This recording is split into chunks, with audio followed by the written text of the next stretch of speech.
আগে আমিও নামাজ পড়তাম না, মাঝখানে ছেড়ে দিয়েছিলাম। আম্মু বলে তোর ভাইয়ের জন্য তাহাজ্জুদের বাবা নামাজ পড়ি। তো আম্মুর কথাটা আমাকে খুব আঘাত রাখছে। তখন থেকে আমি নামাজটা স্টার্ট করেছি আর কি। আসসালামু আলাইকুম। আপনারা সকলেই জানেন আমার ভাই বিগত ৩ মাস ধরে নিখোঁজ ছিল। ৩ মাস ধরে নিখোঁজ ছিল। আমার বাবা মা, আমার মা খুব হয়রানি করেছে।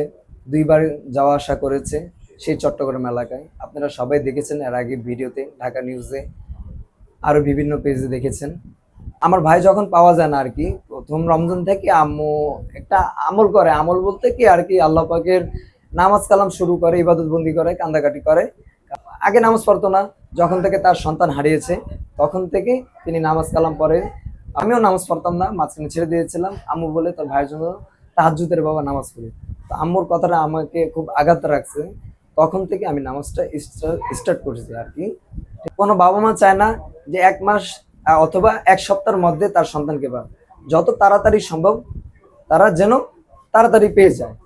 11:30টার দিকে আমি আমাদের এলাকায় আর কি, মিরপুর ১১ নম্বরে এটিএম একটু বুথে গেছিলাম। বুথের সামনে হঠাৎ আম্মু কল দিয়ে বলতেছে, বাবা একটা খুশির সংবাদ রয়েছে। খুশির সংবাদটা হচ্ছে যে তোমার ভাইয়ের খোঁজ পাওয়া গেছে আর কি। ওই আর কি ওই যে মানে ওই চট্টগ্রাম এলাকায় আপনার গিয়ে ওই বিবির হাট, খাগড়াছড়ি এলাকার মানে এইগুলো এই এরিয়ার মধ্যে পাওয়া গেছে। তো আমি বললাম যাক আলহামদুলিল্লাহ, তুমি ২ রাকাত নফল নামাজ পড়ো, যেহেতু তোমার সন্তানের খোঁজ পাইছো, আর দোয়া করো যেন তাড়াতাড়ি পেয়ে যাও। ও বলতেছে আরেকটা খুশির সংবাদ রয়েছে বাবা। একটা দোকানদার বলছে, ছবি দেখাইছি, বলে ভাই আমি তো এই যে এটা আপনার ছেলে? বলে হ্যাঁ। তো এই আপনার ছেলে তো আমার দোকানে এসে বিরিয়ানি টিরিয়ানি খেয়ে গেছে। খুবই একটা স্কুলে একটা স্টুডেন্ট ছিল, ক্লাস 8 অথবা 9-এর ছেলে। আম্মু পিক দেখানোর পরে যে বাবা দেখো তো একে চিনে নাকি? হ্যাঁ আন্টি একে চিনি। এ কি একটু মানে মাথায় সমস্যা নাকি? বলে হ্যাঁ। তো আম্মু পুরো শিওরিটি হয়ে গেছে যে না, আসলে আমার সন্তান সেখানে আছে। একবারে পুরো শিওরিটি হয়ে গেছে। তো আরেক কয়েকটা জায়গায় যেতে যেতে হঠাৎ এক দোকানদারের কাছে গেছে। তো বলে আপু কিছুক্ষণ আগে আমার দোকান থেকে গেছে। তো আব্বু বলছে, আম্মু বলতেছে ভাই একটু কষ্ট করে আর আব্বুরে নিয়ে যান তো, আপনার হোন্ডা তো যেহেতু আছে একটু নিয়ে যান আপনি কষ্ট করে। আর খাগড়াছড়ির যে রোডটা যে গিয়েছে না, সেই রোডের মধ্যেই হঠাৎ আব্বু যাইতেছে, মানে হোন্ডা বাইক নিয়ে ওরা যাইতেছে প্রায় 20 কিলো অথবা আরো কমে যাইতেছে। হঠাৎ দেখতে রাস্তায় হাঁটতেছে হাঁটতেছে তখনই হোন্ডাটা থামেছে। থামে আব্বু বুকে জড়ে নিছে, কান্নাকাটি শুরু। কান্নাকাটি একবারে শুরু হয়ে গেছে। তখন হুন্ডালা মানে জিজ্ঞেস করতেছে এটা কি তোমার বাবা? মানে আব্বু মানে ওইখানে তো সব পরিচিত হয়ে গেছে যে তার সন্তান, ভিডিও সবকিছু দেখেছে এগুলো। ওটা করে মাঝখানে বসায় নিয়ে আসছে। আর সেই দিনই আমার বলতেছে আমি আপনার আমাদের 11 নম্বর নাবানার এশার নামাজটা পড়ছি। যেভাবে এশার নামাজটা শেষ হয়েছে, নগদে আব্বু আমাকে কল দিয়ে বলতেছে বাবা আমরা আসতেছি। আমিন, হ্যাঁ আমিন আমার সাথে আছে। তো আসতেছে, হ্যাঁ আসতেছে। এইভাবে করতে করতে আমি সারাত ঘুমাই নাই খুশিতে, আনন্দ। যে ব্যক্তি খুঁজে বের করে দিয়েছিলেন তার নাম কি ছিল? তার নাম বলতে পারি না, কিন্তু ওইখানকার এলাকার মানুষদের মধ্যে জানা গেছে যে ওই মানসিক রোগী। ঠিক আছে, অনেকেই বুঝতে পারছে জিনিসটা। তো অনেকে এলাকায় মানুষ অনেক আদর যত্ন করছে। ওই বিগত 3 মাস যেহেতু ছিল, এত বাইরে ছিল, যে অবস্থা থাকার যে কথাটা ওই অবস্থায় ছিল না, মানে শুকনা শাকনা এত নাই, মানে খুব আদর যত্নতে রাখছে, খাবার দাবার মানুষ অনেক আদর করেছে। এক কথায় পুরা যারা মানে আশেপাশের লোকজন ছিল সবাই তাকে আদর করছে, খাবার টাবার খুব ঠিক মতো যত্ন দিয়েছে। করেছে, আচ্ছা, হ্যাঁ।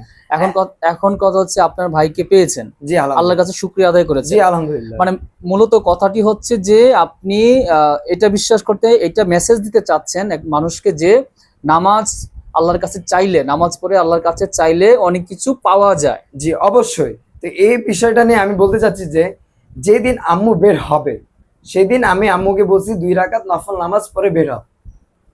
আর তার পরের দিনটাই খোঁজটা পেয়ে গেছে। কিছু আমল রয়েছে আমাদের দাওয়াতে ইসলামীর, অনেকেই চিনে। এটা আমাদের দাওয়াতে ইসলামী অনেক বড় একটা প্রতিষ্ঠান, অনেকেই চিনে। যেটা একটা অনেক বড় ওজিফা রয়েছে, যে স্ক্রিনের মধ্যে রয়েছে দাওয়াতে ইসলামীর। এটা আমাদের আমির আলাইহিস সুন্নাত, এটা আমাদের আমল দিয়েছে যে এটা পড়লে অনেক ওসিলা রয়েছে, এই ওসিলার মাধ্যমে পাওয়া যায়। তো অনেক ফেলি নাই, কিন্তু আশা ছিল আল্লাহ পাকের কাছে, আমল করেছি আল্লাহ পাকের, ভরসা রাখছি আল্লাহ পাকের, ইবাদত যে কোনো উসলায় আল্লাহ মিলাই দিছে। মিলাই দিচ্ছে আচ্ছা একদিনেই। যেমন দুইবার গেছে, এত হয়রানি করছে, কিন্তু সেদিন কোনো হয়রানি হয় নাই। আচ্ছা, এখন কথা হচ্ছে আপনার ভাইকে এখন কি অবস্থায় রেখেছেন? শ্যামলী মানসিক ইনস্টিটিউটে অ্যাডমিট করে দিয়েছে আর কি। মানে এখন এখন তিনি চিকিৎসাধীন আছেন। হ্যাঁ, চিকিৎসাধীন অবস্থায় রয়েছে। এই যে ফুটেজের মধ্যে দেখতে পারতেছে, এই যে ফুটেজের মাধ্যমে দেখতে পারতেছেন। আর আর যেদিন আসছে তার রাত্রে এই যে ফুটেজ। আচ্ছা, দেশবাসীর কাছে আপনি এখন কি চাচ্ছেন? দেশবাসীর কাছে অসংখ্য আমি ধন্যবাদ, আন্তরিকতা থেকে, আমি অন্তরস্থল থেকে ধন্যবাদ জানাচ্ছি। আপনাদের মাধ্যমে আপনি যে ভিডিওটা ছাড়ছিলেন, আপনারা অনেক কষ্ট করেছেন। দেশবাসীর কাছে এই এই ভিডিওগুলোর মাধ্যমে যারা আমাকে চিনে না, যারা আমাকে রাস্তাঘাটে দেখতেছে, ফেস মিলতেছে, বাবা তোমার তোমার ভাই হারাইছে। পাওয়ার পরে এখন হচ্ছে আপনার ভাই চিকিৎসাধীন আছে, এখন আল্লাহর রহমতে আল্লাহর কাছে শুকরিয়া আদায় করতেছেন। আলহামদুলিল্লাহ। এবং আপনি বলতে চাচ্ছেন যে দেশবাসী যারা যারা এই ভিডিও দেখছে, দেখে লাইক কমেন্ট করছে, শেয়ার করছে, সবার প্রতি আপনি কৃতজ্ঞ। আলহামদুলিল্লাহ, অনেক কৃতজ্ঞতা, এবং তাদেরকে অন্তর থেকে শীতলতা জানাচ্ছি। তাদেরও দোয়া রয়েছে। আমাদের এলাকাবাসী জুড়ে, পুরো এলাকাবাসী জুড়ে অনেকে নামাজের মধ্যে অনেকে দোয়া চেয়েছে, অনেকে আশেপাশে যত মহল্লা রয়েছে আমাদের, বাহিরের ভিতরের সবাই অনেক দোয়া চেয়েছে। আলহামদুলিল্লাহ, আপনাদের আন্তরিকভাবে ধন্যবাদ জানাচ্ছি। আসসালামু আলাইকুম।